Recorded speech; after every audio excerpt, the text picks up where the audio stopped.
हर couple का एक सपना होता है, अपने हाथ में एक नन्हा सा बेबी लेना और उसे बढ़ते हुए देखना। ये सिर्फ एक ड्रीम नहीं होता, ये एक फीलिंग होती है लीगेसी बनाने की और अपने कल को जीने की। कभी कभी ये जर्नी नेचुरल होती है और कभी थोड़ा एक्स्ट्रा सपोर्ट चाहती है, जैसे IVF। आज हम इसी सफर के बारे में बात करेंगे, step by step, from hope to holding your baby. Parenthood is not just biology, it's a courage to continue hope. Step 1, the first conversation with your gynaecologist. हर जर्नी एक ऑनेस्ट कन्वर्सेशन से शुरू होती है, आप और आपके गायनेकोलॉजिस्ट के बीच। पीरियड्स डिले हो रहे हैं या कंसीव करने में प्रॉब्लम हो रही है, ये सब कॉमन रीजंस है जिसके लिए वुमेन कंसल्ट करती है। यहाँ हम समझते हैं कि प्रॉब्लम कहाँ है और सोल्यूशन कहाँ से स्टार्ट करना चाहिए। So the first consult gives us the direction and not diagnosis. Step 2 is the test, findings and diagnosis. Next step होता है फाइंडिंग्स एंड डायग्नोसिस। कुछ टेस्ट जैसे कि blood work, ultrasound, semen analysis, ये सब हमें हेल्प करते हैं रीजन समझने के लिए। कभी सिर्फ राइट टाइमिंग या लाइफस्टाइल चेंज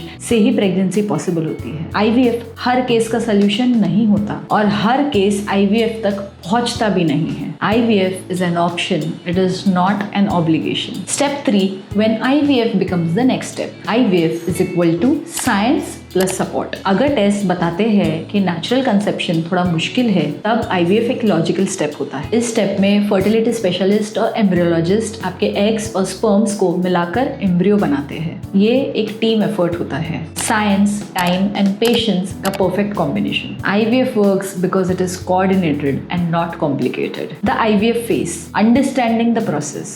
IVF में एग्स और स्पर्म्स को मिलाकर लेबोरेटरी में एम्ब्रियो बनाया जाता है, जिसे यूट्रस में केयरफुली ट्रांसफर किया जाता है। उसके बाद आता है 2 वीक का वेट, जिसमें आपको रूटीन और पॉजिटिविटी मेंटेन करना होता है। मैं हमेशा कहती हूँ IVF is as much about the mind as it is about medicine. The काम you keep helps science work better. Step 5, positive result and early pregnancy care. जब आपका प्रेगनेंसी टेस्ट पॉजिटिव होता है तो IVF स्पेशलिस्ट एंड गायनेकोलॉजिस्ट आपके इस early stage को handle करते हैं, आपके हार्मोन्स चेक करते हैं एंड आपका अल्ट्रासाउंड मॉनिटरिंग होता है। एंड जैसे ही आपका सब स्टेबल होता है, आपका एंटीनेटल केयर कंटिन्यू होता है। Step 6, understanding your options and your comfort. बहुत जरूरी बात, IVF से लेकर डिलीवरी तक सिर्फ एक ही डॉक्टर के पास रहना जरूरी नहीं है। अगर आपके IVF सेंटर में या आपके IVF डॉक्टर के पास ऑब्स्टेट्रिक सर्विसेज है तो आप वहाँ कंटिन्यू कर सकते हैं, या अगर आप आपके ट्रस्टेड गायनेक के साथ आगे बढ़ना चाहते हैं तो वो भी बिल्कुल ठीक है। इंपॉर्टेंट ये है कि ये सारे डॉक्टर्स एक ही डायरेक्शन में काम कर रहे हैं फॉर योर हेल्दी बेबी।